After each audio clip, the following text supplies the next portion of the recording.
was a very good movie, very, very good movie. I knew about Martin Luther. I read about him, but I didn't know the whole story. It was powerful. 저는 크리스천으로서 꼭 봐야만 할 거라고 제가 생각이 됩니다. 너무 감격적이고요. 너무 놀라워요. 한국 교회가 새로워질 것 같아요. 아니 세계 교회가 깨일 것 같아요. 이것 때문에 많은 분들이 깨우치게 됩니다. 감격입니다. 정말 강추 중에 강추하고요. 정말 더 많은 사람들이 이걸 꼭 보고 right person이라도 two face가 있다는 그거는 잊지 말았으면 좋겠어요. It was really interesting to see Martin Luther as like a different character than how we learn at school in America. Yeah, I think it was really important in the end when he said, I think it really gives us a good lesson.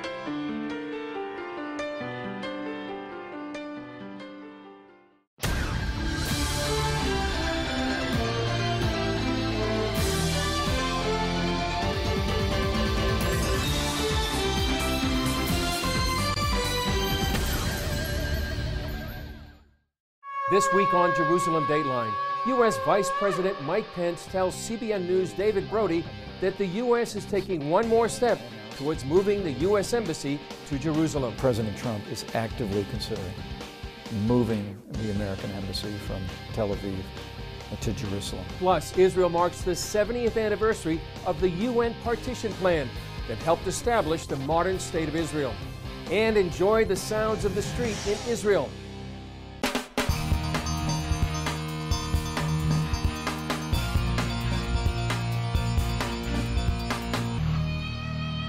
Hello and welcome to this edition of Jerusalem Dateline. I'm Chris Mitchell. CBN's David Brody sat down for an exclusive interview with U.S. Vice President Mike Pence. Brody asked Pence about some of the crucial issues facing Israel and the Middle East, including whether or not the United States will move its embassy from Tel Aviv to Jerusalem. And what does the administration plan to do about the plight of persecuted Christians in the Middle East? Your Egypt-Israel trip, very important. Outline the goals for me, and especially as it relates to persecuted Christians, because this has been, well, quite frankly, you and I know, and this has been near and dear to your heart for a very long time. Well, first and foremost, it'll be a great honor for me as Vice President to represent our nation in Israel. I've actually been asked to speak before the Knesset, and I'm very humbled by that. If the world knows nothing else, the world should know this. Under President Donald Trump, America stands with Israel, and we'll be delivering that strong message. It was 70 years ago that the nation of Israel, in a miracle of history, came back into existence in its ancient homeland, and every day Americans have cherished that accomplishment, and we'll be there to celebrate that. But as we travel through the region as well, we'll also reaffirm our commitment to peace in the region. And the President's made it clear that we want peace, but people should know that President Donald Trump will never compromise the safety and security of the Jewish state of Israel in the midst of that process. I'll also be traveling to Egypt, where we'll be talking about the issue of persecuted Christians and religious minorities across the wider Arab world.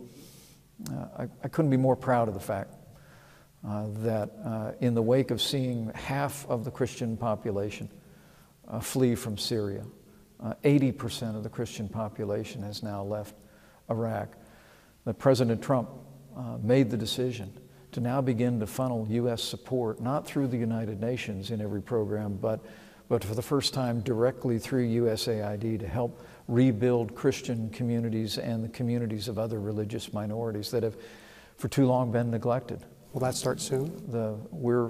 We're hoping to make announcements during my trip through the region, David. And we've been working with religious leaders, not just Christian leaders, but leaders of other religious minorities. And I'm grateful I'm grateful for the work of Ambassador Nikki Haley. I'm grateful for the work of Mark Green at USAID. But we've told them President Trump wants this to change. As the American soldier has made that extraordinary progress in Iraq and in Syria, defeating our enemies. We want to make sure that every community, people of every faith, have a place to come home to.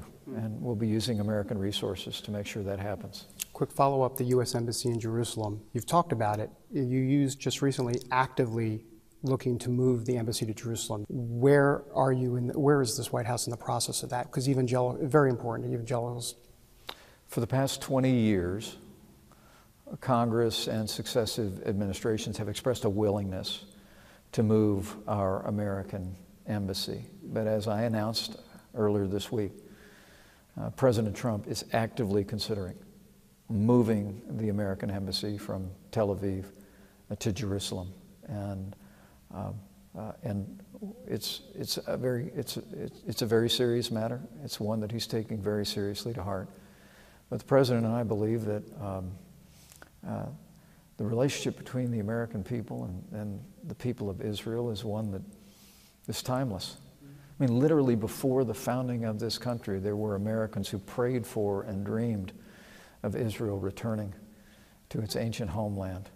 And through the tragedy and tragic events of World War II and the Holocaust, and through strong American leadership at the United Nations, Israel was restored to her homeland, as the old book says, in a day, in a moment. And I know the President is reflecting on the decision about our embassy and other policies, but it's all informed by his commitment to the relationship between the United States and Israel, and his knowledge that the American people cherish our ally Israel, and we always will. The commitment to move the U.S. Embassy to Jerusalem began long before President Trump was inaugurated. As you can see from this story, when he was president-elect, it's been a long time in the making. During his campaign, Trump pledged to move the U.S. Embassy from Tel Aviv to Jerusalem. Some believe one possible location for the U.S. Embassy would be at the current site of the U.S. Citizen Services Office. It's located here in a Jerusalem neighborhood and considered a logical choice for a future embassy, but it's not the only potential site. According to Israel's Channel 2, another choice, the area of the nearby Diplomat Hotel, currently a home for elderly immigrants. The U.S. owns the property, but not the hotel. A third site is this abandoned lot in the busy Talpiot neighborhood, owned by the U.S. Former Israeli Finance Minister Yair Lapid says Trump's pledge to move the U.S. Embassy is an excellent idea. It's about time. We are sitting now in Israel's capital. According to opinion polls, Lapid is seen as a top contender for Israeli Prime Minister in the future. In response to a question from CBN News, Lapid told foreign journalists that every embassy should be in Jerusalem. This is our capital. We waited 2,000 years to come back here, and we expect the world to acknowledge this fact and to recognize Jerusalem as our capital, and therefore we should have here the embassy. He related a story from former President Obama's trip to Israel.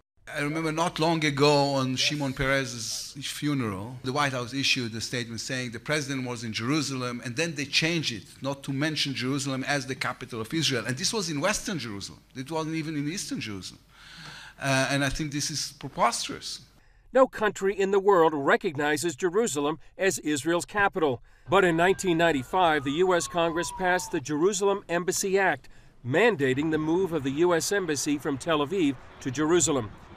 So far, every president has avoided the move, citing security concerns and signing a special waiver. Moving the embassy wouldn't make everyone happy.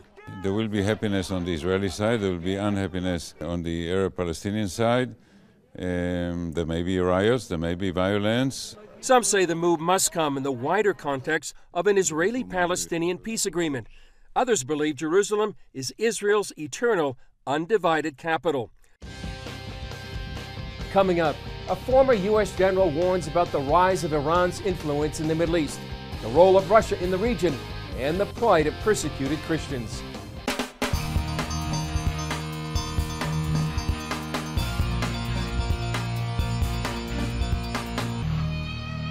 In September, Iraqi Kurds voted overwhelmingly for independence from the Baghdad government.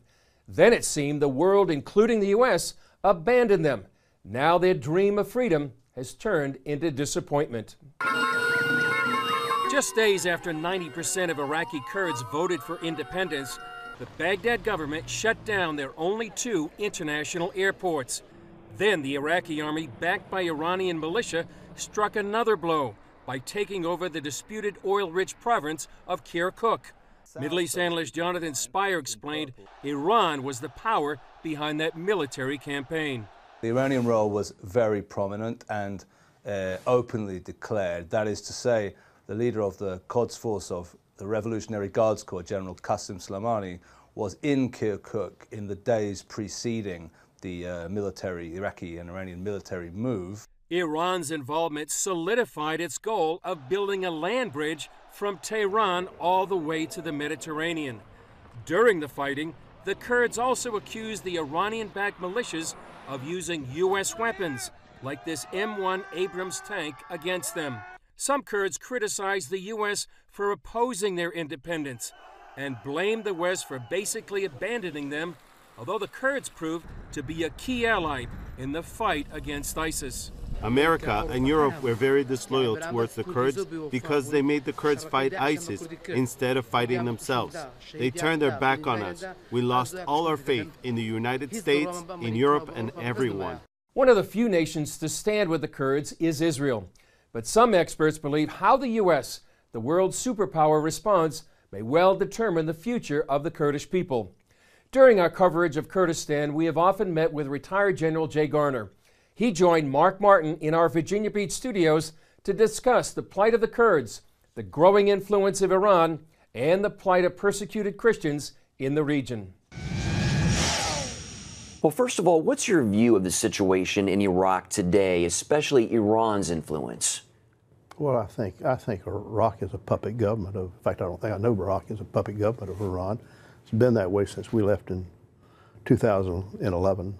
And it's not going to change. And if we allow Iran to control the Kurdish north, then the whole country will be a total puppet of Iran, and it will allow the Iranians then to complete their land bridge that goes from Tehran all the way to Beirut, and allows them to then put far more terror and pressure on the Israelis, and it will cause the few remaining Christians in the area to flee. How does all this affect Iran's threat to Israel?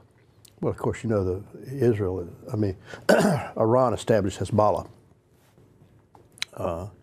under Assad's father in Lebanon. And then what's happened is Hezbollah has become a state within a state inside Lebanon. And so their money, equipment, training, everything is funneled to Hezbollah from Iran. And so we allow them to continue to establish this permanent land bridge.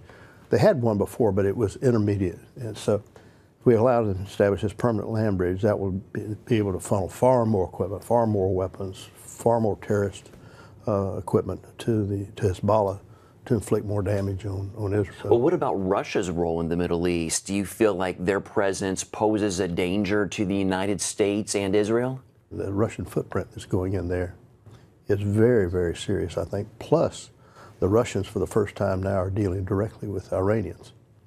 And so there's a lot of Russian influence. What the Russians are doing, they're filling the vacuum that we're leaving. We're leaving a big vacuum there. Well, we talked a little bit about this earlier in the interview. We talked about the Christian population in Iraq. What do you think about the future of Christianity in Iraq? I think it's in danger unless we prevent the Iranians from controlling the Kurdish north. And if we now step in and we support the Kurds up north and we protect them, then the Christians will remain there. There's probably 250,000 Christians there now at the most. You know, there's over 1.5 million before 2003. But if we don't do that, then the Kurds have no choice but to become Iranian proxies.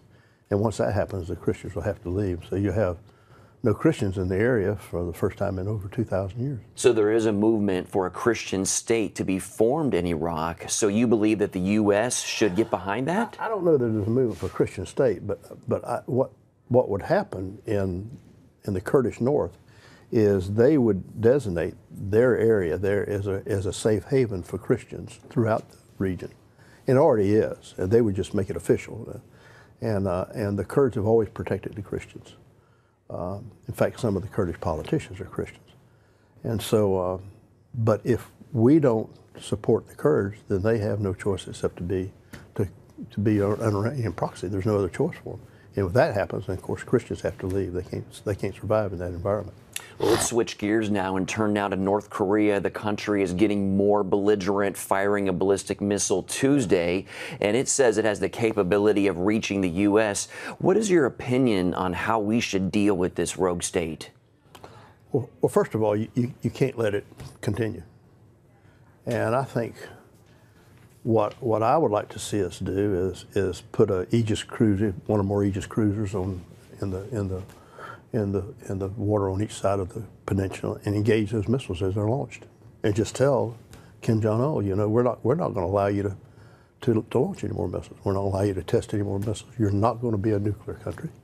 You're not going to have nuclear missiles. You are a nuclear country, but you're not going to have nuclear missiles. And if you take action against us with that, then we'll not only destroy those missiles, we'll destroy where they were launched from. So even if it's just a missile test, you believe that the U.S. and its allies should shoot that missile down? I absolutely do, yes, absolutely. Not let them get the test results from it, not let them be able to advance to the next stage from it. And then if that doesn't work, then I guess the only thing we can do is go in there and prevent him from establishing. If he gets a missile with a nuclear warhead on it, he will use it. I mean, the whole country's unstable. So do you support a regime change? Absolutely, absolutely. I mean, how can you treat people the way he treats them? I mean, he has a population that's starving to death. He doesn't take care of them. I mean, you know, we just captured a soldier, and the army's supposed to be the best fed of all of the soldiers, full of worms and parasites. So you can tell that if he's the best fed, then what's happening to the civilian population? So what do you think that the U.S. should do to move that forward?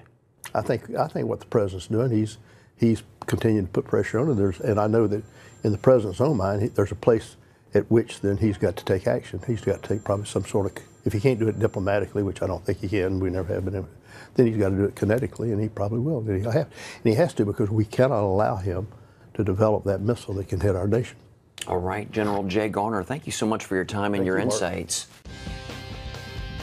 Up next, it happened 70 years ago, and some call it a miracle. Today is the 70th anniversary of a great miracle.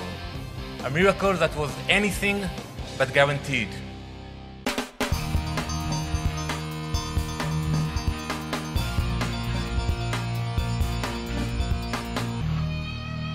November 29th is a very important date to Israel.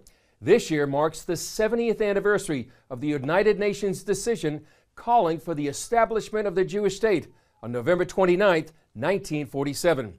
CBN Middle East correspondent Julie Stahl explains the significance of this historic decision. Those who are in favor will say yes, those who are against will say no. They called it the Partition Plan. UN Resolution 181 called for the establishment of a Jewish state and an Arab state in British-controlled Palestine. It represented the acknowledgement of the international community of the right of the Jewish people to establish a state, also the right of the Arab people to establish a state in Palestine. The Partition Plan was so significant to the Jewish people that cities throughout Israel have named streets after the date. Kaf Tet B'November, the 29th of November Street, like this one here in Jerusalem.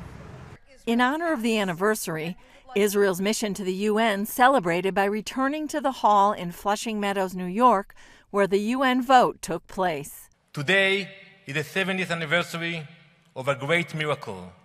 A miracle that was anything but guaranteed. In this very hall, when the United Nations declared to the modern world an ancient truth, that the Jewish people have a natural, irrevocable right to an independent state in their ancestral and eternal homeland. The plan set aside land in the Galilee, along the Mediterranean, and the Negev Desert for the Jewish people. The Arabs received all of biblical Judea and Samaria, later known as the West Bank, the Gaza Strip, and other small portions. Perhaps the most controversial part of the plan was that an international body would control Jerusalem. Still, the Jewish people accepted the plan. The Israelis didn't like it because it didn't give them Jerusalem, and it didn't give them Eilat and all the southern Negev. But they accepted it because, okay, this was the best we can get. Arabs, however, gave it a thumbs down. They not just rejected it, but they waged a war not just against the State of Israel, but against the UN resolution. Israeli Ambassador Alan Baker told CBN News, "It's ironic that today Palestinian Authority Chairman Mahmoud Abbas uses the 70-year-old resolution to call for his people's right to a Palestinian state." There was no such thing as a Palestinian people. Then the Palestinians were the Jews living in Palestine. And so he claims that Resolution 181 is their Magna Carta for establishing a Palestinian state because it guaranteed a Palestinian state and a Jewish state. And he's misleading the international community. And of course, they rejected it. Ahead of the anniversary, Prime Minister Benjamin Netanyahu said, "The most important thing for Israelis is remembering to connect with their past." The first need for the next 100 years is to remember the 4,000 previous ones. That is the first thing that will ensure the future of the Jewish nation in the land of Israel and the state of Israel. Julie Stahl, CBN News, Jerusalem. Coming up, take a look and listen to the sounds of South America on the streets of Israel.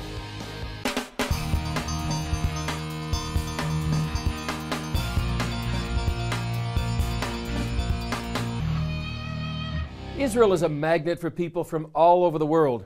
One of our CBN News producers found this South American musician who entertained Israelis on the streets of Mount Carmel.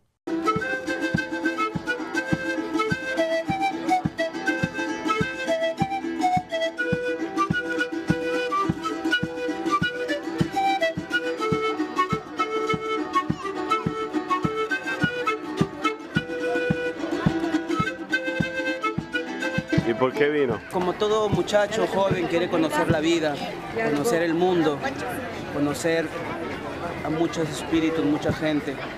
Yo creo que la música es una medicina para poder compartir con alguien. Y ese alguien eres tú, yo, todo el mundo que le gusta escuchar la música colombiana, israelí.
We hope you enjoyed this story, and it's an example of what you can find on our social media channels.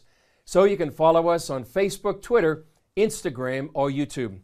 We also want to thank all our viewers watching us in Russia on satellite channel KRIK TV, and for others around the world.